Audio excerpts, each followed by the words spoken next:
Si uno se para a pensarlo fríamente, quiero decir, la risa es un reflejo físico absolutamente bizarro. O sea, escuchamos una secuencia de palabras y de repente nuestro cerebro manda una señal para que, bueno, para que enseñemos los dientes. Claro, empezamos a hiperventilar de la nada. Exacto. Emitimos esos ruidos guturales que son incontrolables. Y, a ver, en ocasiones extremas es que hasta lloramos o nos duele el abdomen físicamente. Sí, sí, visto desde fuera y sin contexto, parece una emergencia médica en toda regla. Totalmente. Pero resulta que este cortocircuito físico no tiene nada de aleatorio. Es de hecho el resultado de una maquinaria psicológica tan precisa que casi asusta. Es una descripción fantástica, la verdad, porque a menudo romantizamos la risa, ¿sabes? Como si fuera algo etéreo o mágico, cuando en realidad responde a unos engranajes cognitivos muy específicos. Ya, no es magia, es mecánica. Eso es. Toda esa reacción física de la que hablas es la prueba del algodón de que un mensaje ha aterrizado exactamente donde debía. Y desgranar esos engranajes es exactamente lo que nos trae hoy aquí.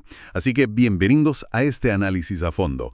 Hoy tomamos los mandos del programa Somos Escuela. Una producción de Estudio Formas, la Escuela de Comunicación y Comedia. Y como viene siendo habitual en esta serie, todo el material que vamos a poner bajo el microscopio hoy sale directamente del manual Somos Escuela. Un texto que es verdaderamente la guía base, o sea, la piedra angular para la formación de comediantes dentro de la escuela. Sí, y todo este conocimiento ha sido sistematizado por Raúl Brutón. Exacto, Raúl Brutón, coach, profesor y el creador del estudio, a quien mucha gente en los escenarios conoce por su seudónimo. Broughton, gato viejo comediante, que es un nombre que me encanta, por cierto.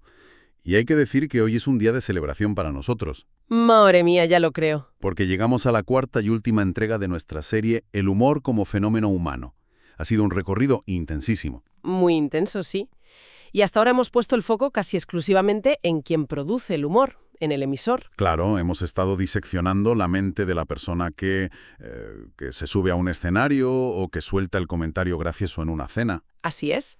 Y para quien se incorpore ahora, pues vale la pena hacer una radiografía rápida de lo que hemos visto, porque al final todo está conectado. Sí, un repaso viene genial. Empezamos hablando de la grieta, esa fisura invisible que el comediante detecta entre lo que la sociedad dice que debería ocurrir y lo que trágicamente o cómicamente pues ocurre en la realidad. Y luego pasamos a la normalización, que a mí me parece un concepto fascinante. Son todos esos filtros de educación, de cortesía, de esto no se dice. Los famosos modales, vaya. Eso es.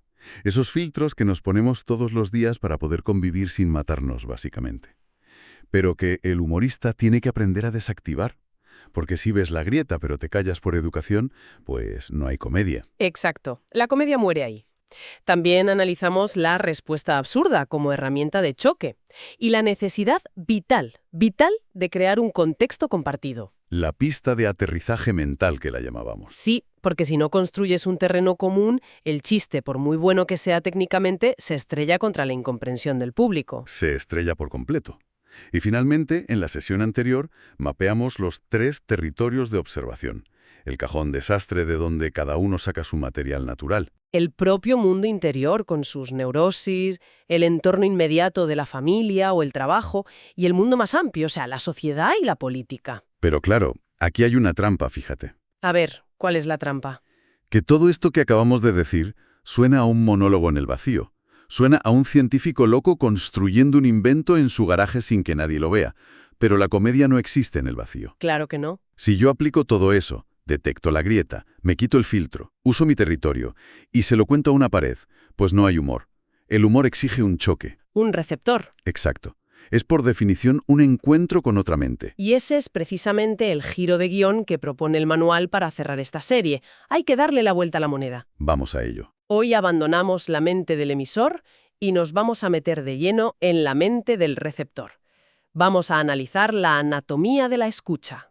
Porque para que se produzca esa reacción física extraña de hiperventilar y enseñar los dientes, tienen que ocurrir 3 momentos psicológicos sucesivos en el cerebro de quien recibe el mensaje. 3 momentos. Vale. Entonces vamos a ralentizar el tiempo. Vamos a ver a cámara superlenta qué pasa en la cabeza de alguien desde que empieza a escuchar una premisa cómica hasta que de repente estalla la carcajada. Venga. Según el manual, el pistoletazo de salida, el primer momento indispensable, es el reconocimiento. Así es.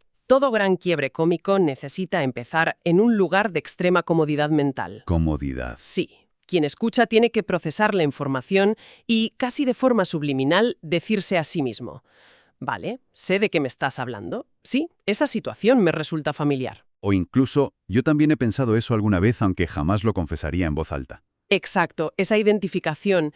Sin ese anclaje previo, la mente del receptor entra en modo de alerta o de confusión. O sea, no entra en modo de juego. A ver, intento visualizar esto porque me parece clave. Si el humor se basa en sorprender y en romper esquemas, ¿por qué necesitamos empezar desde la comodidad absoluta? Es una buena pregunta. Yo me imagino que el reconocimiento es como, como entrar en una habitación de tu casa cuando está completamente a oscuras. A ver, desarrolla eso que me interesa. Claro, si es tu salón, aunque esté a oscuras, sabes perfectamente dónde está el sofá. Sabes a qué altura está la mesita de centro, dónde está el televisor. ¿Te mueves de memoria? Exacto. Te mueves con una confianza absoluta. Tu cerebro no está gastando energía en ubicarse. Así que, si alguien te hace una broma o te da un susto divertido ahí, pues funciona. Vale, ya veo por dónde vas. Pero claro, si te vendan los ojos y te meten en una casa ajena que está a oscuras, tu cerebro entra en pánico. Solo intentas no tropezarte y romperte un diente. Si alguien intenta hacerte reír mientras tú solo intentas entender dónde demonios estás, no hay comedia posible, solo hay estrés. Esa analogía, la verdad, da justo en el clavo de la carga cognitiva. O sea, el cerebro humano tiene una cantidad limitada de energía de procesamiento en un momento dado. ¿Tiene sentido? Si un comediante empieza a hablar de una situación que el público no reconoce en absoluto, pongamos los problemas específicos de afinar un arpa del siglo XVIII. Madre mía, un arpa del siglo XVIII. Claro, el cerebro del receptor empieza a trabajar a toda máquina solo para construir esa imagen. Trata de mapear esa habitación desconocida, y mientras el cerebro trabaja de esa forma tan intensa, no puede jugar. Está ocupado sobreviviendo. Eso es. El reconocimiento sirve para decirle al cerebro: oye, relájate, conoces este sitio, baja las defensas. Vale, entonces ya tenemos al oyente cómodo. Está sentado en su sofá imaginario en esa habitación a oscuras que conoce tan bien. Y una vez que hemos bajado sus defensas, es cuando entra el segundo momento. Es la hora de dinamitar la lógica. Dinamitarla por completo. El segundo momento es la incongruencia. Incongruencia, vale. Una vez que la expectativa está firmemente establecida por el reconocimiento, introduces un elemento que choca frontalmente contra ella. Puede ser una actitud que no encaja, una norma social que se rompe de forma muy evidente, o un detalle absurdo incrustado en una situación mundana. Siguiendo con nuestra casa a oscuras, es el momento en que alguien enciende la luz de golpe y ves que en medio de tu salón, justo entre el sofá y la televisión, hay aparcado un caballo de tío vivo gigante. Exactamente eso. Y lo que provoca ese caballo de tío vivo en la mente es lo que en psicología cognitiva se conoce como disonancia. Disonancia. Se genera una tensión mental momentánea. El cerebro, que hace un segundo estaba súper relajado, de repente se paraliza y dice: un momento, esto no cuadra. Esta información viola las reglas de la realidad que yo acabo de aceptar. Se produce un pico de tensión, de fricción intelectual. Pero claro, la tensión por sí sola no da risa. Quiero decir, si yo voy por la calle y veo algo profundamente incongruente, como un coche volando, no me echo a reír, llamo a emergencias. Claro, te asustas. La incongruencia crea el problema, pero falta la resolución. Y ahí es donde llegamos al tercer momento crítico, ¿no? El tercer momento es la sorpresa. Y aquí hay que ser muy precisos con los términos, porque en comedia la sorpresa no es simplemente dar un susto a alguien por la espalda. No es gritar ¡bu! No, es un giro inesperado que resuelve la incongruencia de manera inmediata. Es el momento en que esa información que no cuadra de repente revela una lógica oculta que resulta ser completamente comprensible. O sea, es como si el cerebro encontrara la pieza del puzzle que le faltaba y todo encajara de golpe, con un clic. Justo eso, un clic mental. Y hay una teoría fascinante en la psicología evolutiva sobre por qué esto provoca exactamente la risa física. Se llama la teoría de la falsa alarma. ¿Falsa alarma? A ver, cuéntame eso. Imagina a nuestros antepasados en la sabana africana. Escuchan un crujido en los arbustos. Hay tensión, hay incongruencia. El cerebro se prepara para huir de un depredador a toda velocidad. Hay un león, hay que correr. Claro, pero de repente, de los arbustos sale un conejo inofensivo. El cerebro resuelve la tensión instantáneamente y manda una señal física, una vocalización espasmódica, que es la risa, para decirle al resto de la tribu: «Oye, falsa alarma. Había tensión, pero he descubierto la lógica y no hay ningún peligro». ¡Qué barbaridad! O sea que cuando nos reímos a carcajadas en un club de comedia, básicamente estamos haciendo el mismo sonido que un homínido diciendo, tranquilos, es solo un conejo. Literalmente. Es brillante porque explica de maravilla esa sensación de alivio muscular que tienes después de reírte. Es que es un alivio cognitivo, puro y duro. El cerebro reorganiza la situación en milisegundos, entiende la nueva lógica oculta que propone el comediante y recompensa ese descubrimiento con una carcajada de alivio. Pero a ver, me vas a perdonar porque aquí me surge una objeción grande. Dispara. Si la fórmula es simplemente generar una expectativa y luego sorprender con algo que rompa la lógica, cualquier sorpresa vale. ¿A qué te refieres? Pues porque imagínate que estamos tú y yo tomando un café, ¿vale? Estamos hablando de la previsión del tiempo para mañana y yo de repente, con total seriedad, te miro a los ojos y grito, ¡zanahoria! Bueno, yo probablemente pediría la cuenta y me iría corriendo. Exacto. Es incongruente. Yo diría que es extremadamente sorprendente. Pero dudo muchísimo que tu cerebro lo perciba como una genialidad cómica que merezca una carcajada. Entonces, la aleatoriedad pura no funciona. Tu ejemplo de zanahoria es perfecto para ilustrar el mayor error que comete la gente al intentar ser graciosa. Confunden la sorpresa con el ruido aleatorio. El caos por el caos. Exacto. Porque zanahoria no da risa, porque no ofrece ninguna reorganización mental. Es una ruptura, sí, pero es un callejón sin salida. No hay lógica oculta. Ninguna. El cerebro busca esa lógica, intenta encajar la pieza del puzzle. No encuentra absolutamente nada. Y la tensión, en lugar de aliviarse con una risa, se convierte en pura confusión o incomodidad. Falta el descubrimiento, claro. Falta el momento de, claro, visto desde ese ángulo retorcido, tiene todo el sentido del mundo. Eso es. Y además de la lógica oculta, el manual Somos Escuela hace mucho hincapié en el factor del timing. Uy, el timing. El milisegundo exacto. Si entregas esa sorpresa antes de que el oyente haya terminado de acomodarse en la premisa, atropellas el proceso por completo. Es como dar la solución de un acertijo cuando aún estás a mitad de la pregunta. Ya. Y el reverso tenebroso de eso es cuando llegas tarde, o cuando la sorpresa es tan rebuscada que te obligan a explicar el chiste, que eso es mortal. El chiste explicado es el certificado de defunción de la comedia. O sea, le estás robando al cerebro del receptor el placer del descubrimiento. Total. Si tú le das la respuesta ya masticada, pues no hay reorganización cognitiva y por tanto no hay recompensa ni hay risa. Todo tiene que ocurrir en la fracción de segundo correcta. Para no quedarnos solo en la teoría de la evolución y los caballos de tío Vivo, vamos a bajar esto a tierra, ¿vale? Venga. Vamos a meter en el quirófano un ejemplo concreto que viene directo del material fuente. Es una premisa muy sencilla de Raoul Broughton. Dice así. Dicen que la madurez llega cuando uno deja de culpar a los demás de sus problemas. Llevo años esperando que eso me pase. La culpa es de mis padres. Es una cápsula minúscula, pero contiene el universo entero de los 3 momentos de los que hablamos. Vamos a hacerle la autopsia. Si hacemos ingeniería inversa, el reconocimiento es clarísimo. Dicen que la madurez llega cuando uno deja de culpar a los demás de sus problemas. Todos en la sociedad reconocemos ese concepto. Es la definición de manual de ser adulto. Nos han metido a todos en la habitación conocida, el cerebro asiente y dice, estoy de acuerdo, qué reflexión tan profunda. Y entonces la incongruencia entra sutilmente. Llevo años esperando que eso me pase. Aquí ya hay una pequeña grieta. El comediante admite su propia inmadurez abiertamente, lo cual ya genera una ligera tensión respecto a la premisa seria que acaba de dar. Y luego llega el mazazo. La sorpresa final, la culpa es de mis padres.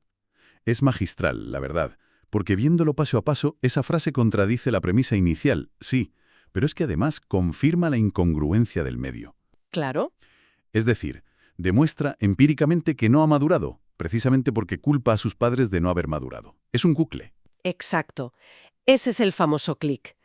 El cerebro del receptor enlaza la primera frase con la última, descubre esa pescadilla que se muerde la cola, esa hipocresía perfectamente construida, y la tensión se libera. Y ¡pum!, la risa. Todo ocurre en medio segundo. Es un mecanismo de relojería impecable. Y fíjate que al escucharte desgranar esto con términos como disonancia, carga cognitiva y mecanismos de relojería, siento que me va a explotar la cabeza. Parece abrumador, ¿verdad? Parece que hace falta un doctorado en neurociencia y pasar 5 años en el MIT para poder contar un chiste en condiciones.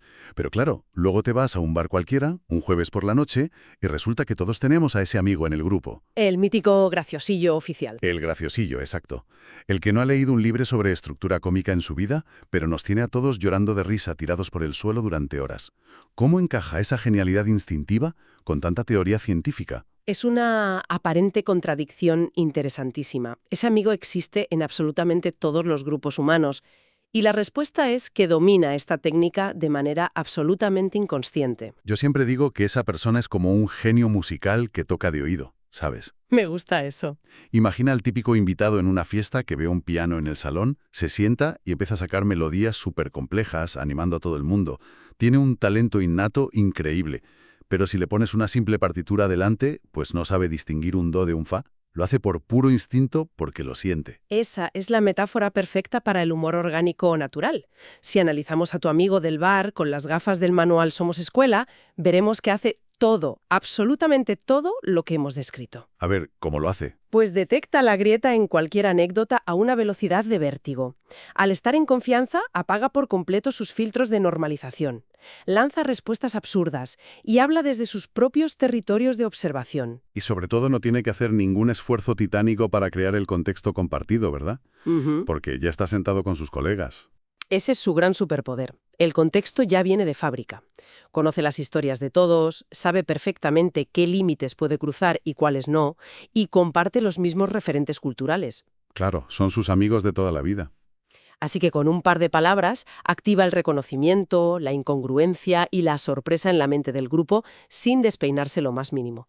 Es un proceso súper fluido y orgánico. Suena idílico, la verdad, pero intuyo, conociendo de que va a esta escuela, que aquí es donde el músico de oído se da de bruces contra la cruda realidad. Este talento natural tiene que tener un límite por fuerza. Tiene un límite que es un auténtico muro de hormigón armado. Tela. El gran problema del humor orgánico es que está a merced del azar y carece de control. Funciona espectacularmente bien en ese ecosistema hipercontrolado, en esa mesa del bar, con esa temperatura exacta, con esas cervezas y con esos 5 amigos concretos. Claro, pero si sacamos al músico de oído de la fiesta del salón y lo ponemos en el escenario principal de un auditorio enorme, Con un foco dándole directo en la cara, y frente a 500 personas que han pagado una entrada y que han venido con los brazos cruzados diciendo, venga chaval, hazme reír. Ahí la cosa cambia. cambia de manera radical, ya te lo digo yo. El instinto se evapora frente a 500 desconocidos. De cajón. Esa audiencia no comparte el contexto del bar, no sabe quién es ese amigo, no conoce sus historias pasadas. Si intenta usar el mismo humor orgánico y el primer chiste falla, entra en pánico absoluto. Normal. Se bloquea. ¿Y por qué? Porque como no sabe cómo ha construido el chiste realmente, pues no sabe qué pieza se ha roto. No sabe si ha fallado el reconocimiento, si la incongruencia fue demasiado floja o si el timing de la sorpresa fue malo. O sea, no tiene las herramientas para arreglar el motor. Exacto. Y es humanamente imposible sostener la atención de desconocidos durante una hora basándote únicamente en la inercia de caer bien. Entonces, el talento natural, el ser el gracioso del grupo no es la línea de meta. Es solo la línea de salida. Tienes el oro en bruto, ¿vale? Pero no tienes ni idea de cómo forjarlo.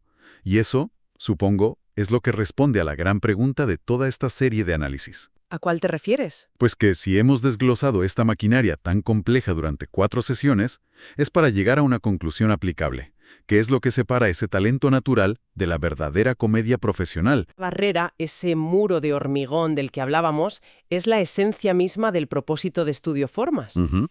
A lo largo de esta serie hemos ido revelando los 7 elementos del humor orgánico. Y merece la pena verlos ahora no como conceptos aislados, sino como un ecosistema vivo, donde todo interactúa. Vamos a tejerlos juntos, a ver cómo suena la sinfonía completa. Todo empieza en el comediante, que utiliza sus territorios de observación para encontrar una grieta en la realidad cotidiana. Una vez que la detecta, lucha contra su propia mente para quitarse la normalización, esos filtros sociales que le harían callarse la boca por educación. Y una vez que tiene esa idea cruda, desnuda, Le aplica una respuesta absurda o una perspectiva súper exagerada. Luego toma todo eso y lo envuelve en uno de los tipos de narrativa, construyendo un contexto compartido sólido para que el público no se pierda por el camino. vale, el terreno común. Y, finalmente, entrega todo ese paquete manejando los ritmos para forzar, literalmente forzar a la mente del oyente a pasar por el reconocimiento, la incongruencia y, por fin, la sorpresa. Visto así, de verdad que es una coreografía mental alucinante. Pero claro, habrá quien nos esté escuchando ahora mismo y piense, si empiezo a pensar en grietas, filtros, narrativas y momentos receptivos, voy a robotizar mi sentido del humor. Voy a sonar a máquina, ¿no? Claro, voy a perder la frescura y la gracia. Es un miedo súper común, pero yo estoy convencida de que es completamente infundado. ¿Así? Totalmente. La comedia, como oficio profesional, con mayúsculas, no trata de destruir tu instinto natural. Trata de darle un chasis indestructible. Un chasis. Me gusta. Es tomar lo que haces por pura casualidad en el bar con tus colegas, ponerle un nombre técnico a cada resorte y aprender a pulsarlo a voluntad cuando tú quieras. No pierdes frescura en absoluto, ganas muchísima precisión y consistencia. Es como la diferencia entre encontrarte un billete de 100 euros por la calle por pura suerte y aprender a generar 100 euros cada día con tu trabajo. La alegría inicial de la suerte es genial, mola mucho, pero el control absoluto sobre el proceso te da una carrera. Exactamente. Te permite subir a cualquier escenario, en cualquier ciudad, y saber exactamente cómo introducir a 1000 personas extrañas en tu habitación a oscuras para luego encender la luz y mostrarles el caballo de tío vivo en el segundo perfecto. Qué maravilla de resumen. Esa es la promesa de dominar la técnica. El azar desaparece de la ecuación y entra la artesanía. Pues qué viaje más espectacular hemos hecho a través de la psicología, la sociología y, la pura mecánica de la risa. Y para cerrar definitivamente este ciclo, me parece un ejercicio fascinante proponerle algo a quien nos está escuchando. Una especie de deberes, ¿no? Unos deberes muy divertidos, una pequeña tarea de observación para su día a día. La próxima vez que ocurra una de esas escenas cotidianas en la oficina o en una cena familiar y de repente estalle una carcajada general, provocada por un comentario rápido, intentad hacer ingeniería inversa de ese momento. Uy, me encanta la idea. Sí, detectar en qué milisegundo exacto la mente de todos en la sala pasó por el reconocimiento. ¿Cuál fue exactamente la incongruencia que generó la tensión? ¿Y qué lógica oculta reveló la sorpresa final? Para provocar ese clic mental colectivo. Y ya de paso, resulta muy revelador analizar desde qué territorio natural se observa la vida. Quiero decir, averiguar si el humor de esa persona surge desde sus inseguridades propias, o desde las manías de su entorno, o desde el puro caos del mundo exterior. Es una práctica que, yo estoy seguro, cambia para siempre la forma en que el cerebro procesa la comedia. Una vez que ves Matrix, ya te digo yo que no puedes dejar de ver el código verde cayendo. Absolutamente. Y si todo este análisis profundo ha despertado el hambre por ir más allá, si la idea de dejar de tocar de oído y empezar a dominar verdaderamente la partitura de la comedia resuena con quien nos escucha, el siguiente paso es más que evidente. De cajón. Para profundizar en todo lo que ofrece el manual de Raúl y muchísimo más, la recomendación absoluta es visitar la página web escueladestandup.cl y, por supuesto, sumergirse en su cuenta de Instagram, @escueladestandup. Es la puerta de entrada perfecta para conocer el estudio, descubrir sus cursos de stand-up comedy y, en fin, empezar a dominar este oficio de verdad. Y llegamos así al final de este recorrido. Ha sido un verdadero privilegio desgranar la sabiduría contenida en el manual Somos Escuela a lo largo de estas 4 entregas. El placer ha sido mío. Porque la emisión del mensaje es solo una parte de la ecuación. La verdadera magia humana ocurre cuando descubrimos cómo y por qué ese dardo impacta en el centro exacto de la diana de otra persona, haciendo que nuestro cerebro simplemente no puede evitar reír. Hasta el próximo análisis a fondo.